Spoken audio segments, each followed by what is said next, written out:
নমস্কার, ইন্দুর হেসেলে আপনাদের সবাইকে স্বাগত। আজ আমি রান্না করছি গন্ধরাজ পনির পাতুরি। তার জন্য এখানে আমি পনিরগুলোকে টুকরো টুকরো করে পিস করে নিয়েছি। আর পাতুরির জন্য যে মশলাটা হবে তার জন্য নিয়ে নিয়েছি এখানে সাদা সর্ষে, কালো সর্ষে এবং পোস্ত। এছাড়া লাগবে টক দই। তা আমি প্রথমে পনিরগুলোকে এই কাঁটা চামচ দিয়ে একটুখানি গর্ত মতো করে দেবো। তাহলে কি হবে, মশলাগুলো পনিরের মধ্যে বেশ সুন্দরভাবে ঢুকবে। এইভাবে আমি কাঁটা চামচ দিয়ে পনিরগুলোর মধ্যে একটু গর্ত করে দিচ্ছি। আমাদের হয়ে গেছে। এরপরে আমি এই সর্ষে, পোস্ত আর কাঁচা লঙ্কা একসঙ্গে পেস্ট করে নেব। এখানে আমি দিয়ে দিচ্ছি 6টা কাঁচা লঙ্কা আর দিয়ে দিচ্ছি জল একটু।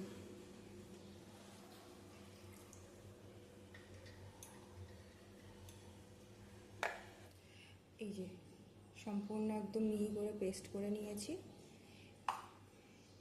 এরপর একটা বাটিতে নিয়ে নেব 3 চামচ মতো টক দই।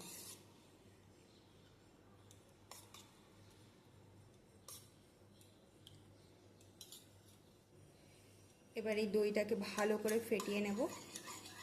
ফেটানো হয়ে গেলে তারপরে সর্ষে বাটাটা এর সঙ্গে মিশিয়ে দেব।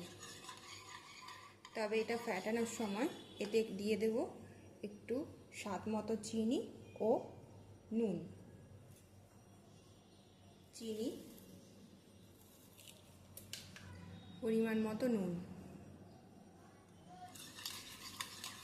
দিয়ে এবার এটাকে ভালো করে ফেটাবো। পাতার উপরে পনিরটা দিয়ে দিলাম। এবার উপরে খানিকটা মশলা দিয়ে দিলাম। দিয়ে দিচ্ছি একটা কাঁচা লঙ্কা।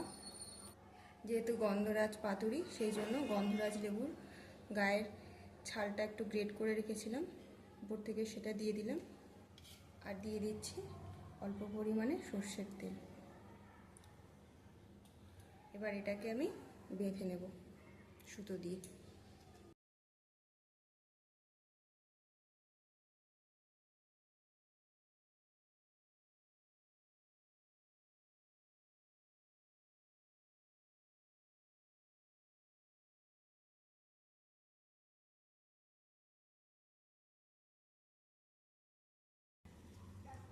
এইভাবে একে একে বাকি পাতুরিগুলোকেও আমি রেডি করে নেব।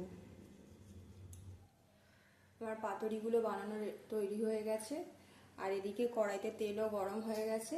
এবার আমি একে একে পাতুরিগুলোকে ভেজে নেব। এই যে এবার এই পাতুরিগুলো আমি কড়াইতে দিয়ে দিচ্ছি। তবে পাতুরির পাতাগুলো একটুখানি আমার ছোট ছোট কাটা হয়ে গেছে, তাই জন্য একটুখানি মশলাগুলো বেরিয়ে যাচ্ছে। তবে আপনারা পাতুরিটা একটু পাতাটা একটু বড় বড় করে কাটবেন।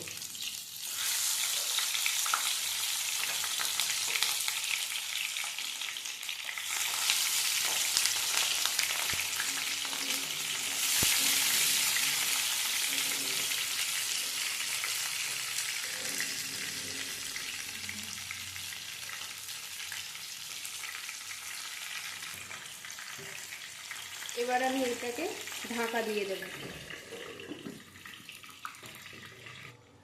5 মিনিট হয়ে গেছে। এবার আমি ঢাকাটা খুলে পাতুরিগুলোকে এক এক করে উল্টে দেব আরেক পিঠ ভাজা হওয়ার জন্য। দেখুন, এক পিঠ হয়ে গেছে।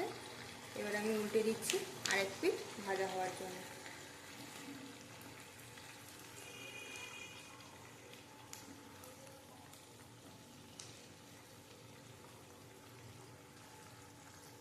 দিয়ে আমি আবার 5 মিনিটের জন্য ঢাকা দিয়ে দেব। এই সময় কিন্তু গ্যাসটা একদম লো ফ্লেমে রাখতে হবে। পাতুরির আরেক পিঠও ভাজা হয়ে গেছে। এবার এটাকে আমি কড়াই থেকে তুলে নেব। দিলে আমাদের পরিবেশনের জন্য গন্ধরাজ পনির পাতুরি রেডি।